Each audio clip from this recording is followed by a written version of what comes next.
I thought that we were in a good place where everyone would just let go, have fun, not argue, not judge, not have confrontations, but that didn't happen. Yeah. I let you into my life, and then you go back and tell people that I never said or did. Katie and I had spent a lot of time together in New Orleans, so I thought our friendship was rebuilding. When we reconnected, I thought we were really building a friendship. But then I hear from Gizelle that Katie was apparently saying things about me and Michael, and it was completely contrary to how Katie had been talking to me to my face. Really? So I was a little bit surprised that she was really smiley, because apparently she had like a very strong opinion about Michael and me. She wanted to be so nice and all in my face, like, oh, hey girl, on the beach. No, it wasn't going down that way. You've been saying a lot of shit about me. I have not. That's absolutely not true. That's completely crazy, actually. Not true. You said that Jacob said that Michael was gay. So what? That's not true. Saying anything about you. That's my husband. What I said was that I had a different perspective on things just because of something that Jacob had said to me. I can't believe that I even trusted her in the first place. Everyone told me not to. Katie wanted to like become friends with Gizelle and Robyn, so she wanted to like say something that was like salacious and to be controversial and to jump on the bandwagon. And I think she saw that at that time as an opportunity to really get some clout in the group, because really before that she was quite invisible. No one saw her. And so she thought that was a way to try to get some recognition, I guess. Okay, Katie, is there something that you might want to apologize for? Like what? You want to apologize for calling her dumb? You are stupid and you are dumb. I am, but yet I'm the one who has an unemployed man living in my house after a month of knowing him. You need to fill the void in your heart, not between your legs, girl, okay? oh, Jesus. Why would I not believe Katie's version of what she said on the beach? Because it's the same pattern of behavior from Michael.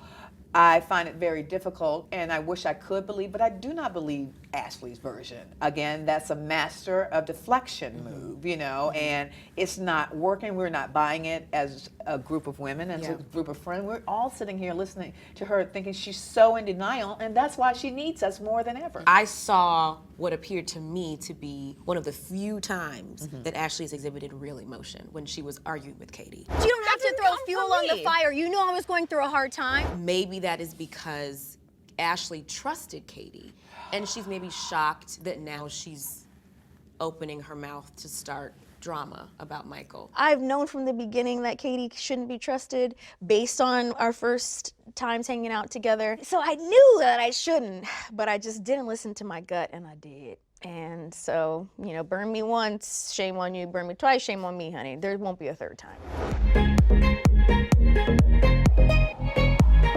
Candiace says, well, this is good because Gizelle said, F you, Karen. And Karen, you've been talking about Gizelle. And I was like, what? Karen's been talking about me. And she was like, Gizelle, you're always doing blah, blah, blah. And I was like, I don't need to be your friend. F you. And then she was like, F you too. And then I said, you're verbally violent. Get me out of here. We can come up with something else. Come up with something else, because that's some bullshit.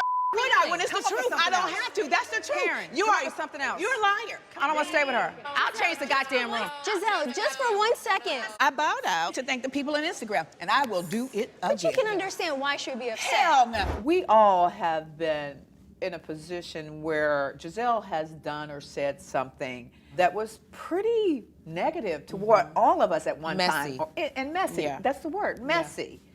And I personally can only speak for myself. I've had my fill of her telling me that happened so long ago, let's move on, and dismissing it because you don't want anyone she's over it. holding you accountable. But we are tired of that in this group. She's up on it. She set that up, and then she lynched. What's that? Excuse me. And then Ashley, she knew at that time that I had lost my parents. This has nothing to do yes, with it does. that. Don't No, you it tell me it doesn't, doesn't. Loss, when you lose anyone, Yes. is a personal journey. And how Yes. dare you have no moral compass, Gizelle, when it comes to what I choose to do or how I choose to move on with my loss. Mind your business. First of all, I wasn't making fun of her grieving in New Orleans. I just was kind of like, wow, you chose to speak to strangers instead of hanging out with your friends. Cool, I'm cool on that. I think Karen just wants a reason to have an attitude with me. What happened in that lobby was an ass kicking that was on time. When I was told that I was gonna be staying with Karen, I was actually fine with it. And then I thought she was cool too. That thing went left so fast. Woo! I simply adore her from a distance, but I'm done with her mistreating us as a group, in particular, in this instance, me. Candiace caused it. She stirred that pot. Y'all need to have a bonding moment and get over your bullshit. You still talk about Nola. I was told from this girl and from Robyn that you had issue with me.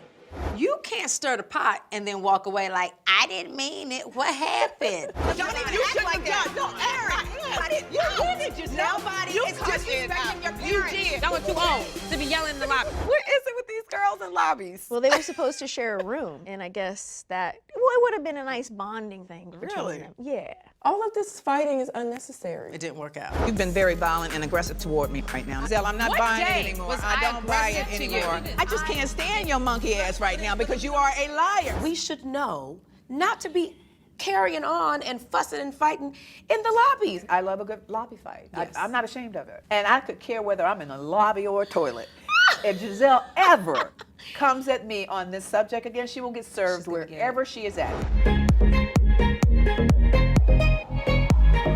Now that I see Giselle, I'm okay with her. I can take her just as she is, messy, lying, funny. I can take it all because that makes Giselle Giselle. Yes. But I will deal with that accordingly. Yes. And no one in this group is going to line up and be your punching bag. What do you feel like I've done to you that has caused us to get here? Because it can't be in the Instagram live. It can't be bad. Actually, Giselle, for me, you were judging me in what I chose to do. That's not cool, Giselle. That's off limits. By no means would I or did I ever belittle, make fun, or anything of what you're going I'm through, telling you, Karen. I felt that way. Here's for the record. Therapy does not work for Giselle. Giselle is exactly what she wants to be, and I believe her. But understand, you need to be a friend too. Well, when I feel like you deserve friendship, I'll be your friend. That's not how friendship works, honey. That's not how friendship works. And that's your problem. People have often asked me, you know, Karen, you know, why did you give her 3 years of this, allowing her to just do and say what she wanted to do? Well, I believed that I was waiting for the Giselle I knew. This Giselle I don't know. But now, a whole season later, I know her, I receive her, and we all accept you. We see you. And I'm really good with handling you accordingly.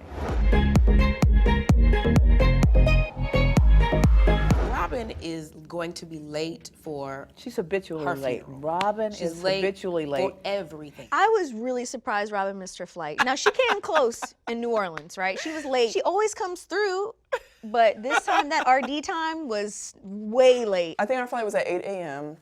My car was booked to pick me up at 6 a.m., which sounds like a good time, right? But not where I live going to that airport. Like, traffic alone would have taken me an hour and a half to get there. Really, it was bad planning. Poor planning. I'll take responsibility because I didn't speak up when I saw the time. Miss Dixon is not here. Except Robyn did not make it. Like, who does these things? I'm at the airport waiting for my flight.